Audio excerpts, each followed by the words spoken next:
kvetching. Have you ever heard that word? It's a Yiddish word, kvetching, that means complaining. And I know it from my childhood. I grew up with a Jewish mom and Jewish grandparents. And isn't it funny how we're much more a product of our environment growing up than we really think until we kind of leave the nest? Well, I don't know if complaining is an issue for you, but I have noticed I whine a lot more often than I would like to as an adult. And whether it's due to my Jewish upbringing or not, today I want to get into a discussion about complaining, why we complain, and how we can choose gratitude instead. And in fact, it is a better choice. Hi everyone, I'm Jen, the founder of Life After Busy and productivity coach for female creatives and entrepreneurs who want to achieve more by doing less. I love words, so let's look at the definition of complaining. So the dictionary definition of complaining means to express grief, pain, or discontent, but also expressing dissatisfaction or annoyance about a state of affairs or an event. So what's the difference between complaining and expressing emotion? So say you go to a conference and you listen to a speaker and you say, that speaker was boring. That's complaint. But you can rephrase it in a way that expresses emotion and say, I feel like I didn't learn anything new from that speaker. So when you frame it as an emotion, not only does it take like the complaint out of it, but it also gives you an opportunity to change things or for the event to be a little bit different maybe next time. So maybe next time you can give that feedback to the event organizer and the speaker can change up the talk a little bit or add something new, add something current and more relevant into the talk. So an emotion is using an I feel statement versus a complaint is expressing grief, pain, or just general dislike about a certain topic or a state of affairs or an event. Okay, so let's get into the how. How do we stop complaining? And I want to share with you guys a statistic from Will Bowen. He's a best-selling author of A Complaint-Free World, a book I have not read, but I had heard lots and lots of raving reviews on. I'll put a link to it below. But he states that the worst part is that the average person complains between 15 to 30 times a day. A day. That's a lot. And I probably, now that I'm paying more attention to how much I'm complaining, I can attest that I'm probably one of those statistics. I know I want to change that for the better, and I'll get into reasons why in a minute, but I bet you do too if you're listening to this video.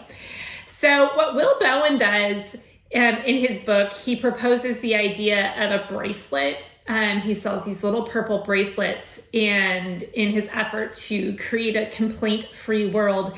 And what you do is you move the bracelet from one wrist to the other wrist every time you notice yourself complaining. I bet there's times you complain because it's become so ingrained in you that you're not even noticing it anymore. And we don't need a bracelet to do this.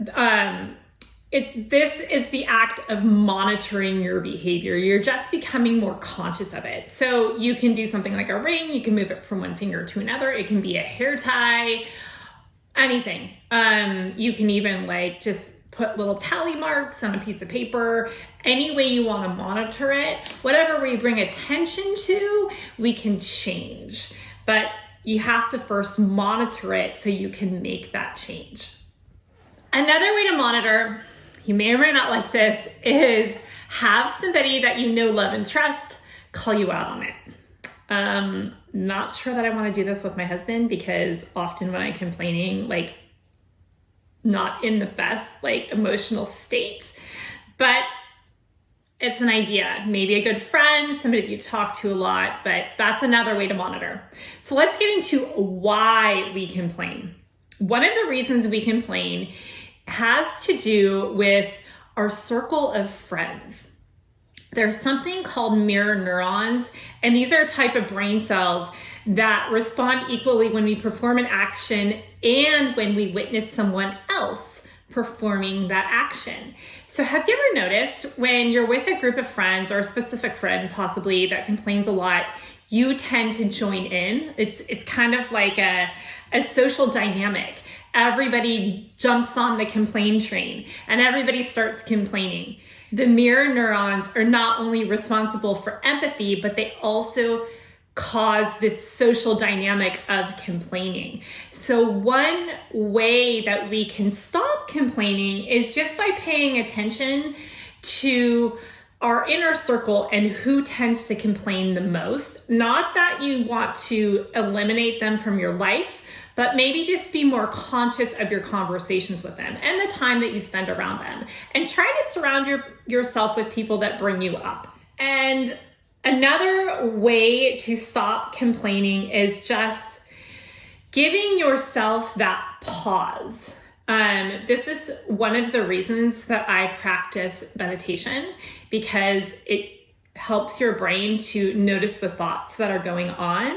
So rather than just having things come from your brain like straight out of your mouth, be mindful of what you're saying, have that pause and take that moment to ask yourself, is this kind? Am I complaining? Am I judging? Or am I expressing emotion? How can I change this to express emotion? And the final piece I want to add on to this is choose gratitude. Again, we can choose to express emotions, use I feel statements when we notice complaining bubbling up. You know, it's really cold outside and you're like, oh God, it's so cold. I don't want to go outside and do my run this morning. You just say, I feel cold. What can I do to change that? Like maybe I can add some layers on, maybe I can do some jumping jacks, and then move forward in gratitude that your body has the ability to go out and do that run on this day. Okay. And in this next video, I talk about my favorite gratitude practice. And so just adding more gratitude into your life in general and being grateful is a way to squash that urge to complain. Spend more time in gratitude and complaining will start to wane. I hope you find this helpful. I'll see you over in that video. Make it a great day.